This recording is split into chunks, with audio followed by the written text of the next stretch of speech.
বন্ধুরা, আমি চন্দনা জি কুকিং থেকে বলছি। আজকের আমি বেল টক দইয়ের পানা বানাবো। বেল টক দইয়ের পানা বানাতে এখানে আমি দেখো বেলটাকে ভেঙে নিয়েছি। এখানে আমি টক দই নিয়েছি। এখানে একটু হালকা করে আমি গোলমরিচের গুঁড়ো নিয়েছি। এখানে আমি বিট লবণ নিয়েছি, চিনি নিয়েছি। এই কটা উপকরণ দিয়ে আমি বেল টক দইয়ের পানাটা বানাবো। আর গরমের সময় খুব গরম পড়েছে, তার জন্য আমি এইটা খেলে খুব পেটটা খুব ঠান্ডা হবে, তার জন্য বেল টক দইয়ের পানাটা বানাচ্ছি আজকের বাড়িতে। আমাদের বাড়িতে মিস্ত্রি কাজ করছে, তাদেরকে দেবো, তার জন্য। এখানে একটা আমি সসপ্যান নিয়ে নিয়েছি, আর আমি বেলটাকে ভেঙে নিয়েছি। বেলটা আমি ভালো করে এখানে বেলটাকে আমি কুড়িয়ে নিয়ে নিয়েছি। এখানে আমি অল্প করে ঠান্ডা জলও দিয়ে দিচ্ছি। একটা ঠান্ডা জল ছিল, ঠান্ডা জল আমি একটু ভালোভাবে আমি বার করে নেবো।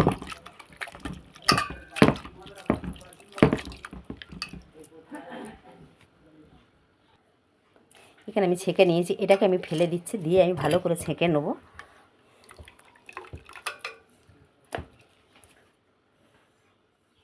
এখানটা মিক্সার মেশিন আমি নিয়েও নিয়েছি, নিয়ে এটাকে আমি ভালো করে ছেঁকে নিচ্ছি।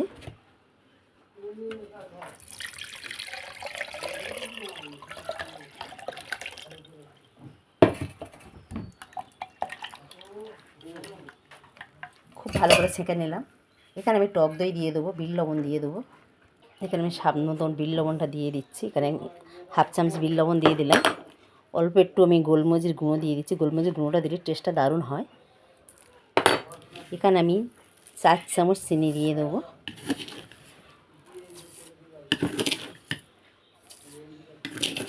একটা গোটা বেল নিয়েছি, তার জন্য আমি 4 চামচ চিনি দিয়ে দিলাম।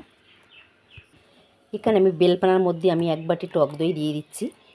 দিয়ে এটাকে ভালো করে আমি ফাটিয়ে নেবো মিক্সার মেশিনে দিয়ে। এখানে কিছুটা আমি একটু কমিয়ে নিচ্ছি, নিয়ে আমি বাটিতে একটু কমিয়ে নিচ্ছি। এখানে আমি ঢাকাটা দিয়ে দিচ্ছি। এখানে একবার আমি চালিয়ে নিয়েছি। আর এখানে দেখো এটাও আমি দিয়ে দিচ্ছি। এবারে এটাকেও চালিয়ে নেবো ভালোভাবে, মিক্সার দিয়ে আমি বেটে নিচ্ছি। এখানে দেখো আমি বেল টক দইয়ের পানাটা করে নিয়েছি। আর এবার আমি এটাতে ছেঁকে নিচ্ছি, মানে ছাঁকবো না, এটাকে আমি ঢেলে নিচ্ছি।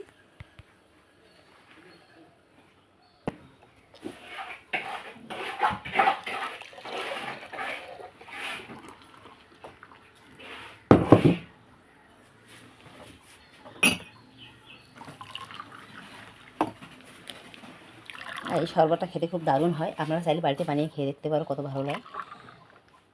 বেল আর টক দইয়ের পানা এটা।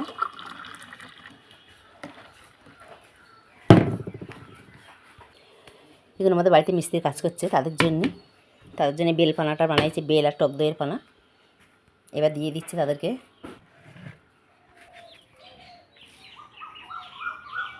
এটা আমাদের বাড়িতে মিস্ত্রি কাজ করছে, তারা খাচ্ছে। এটা আমাদের বাড়ি কাজ হচ্ছে।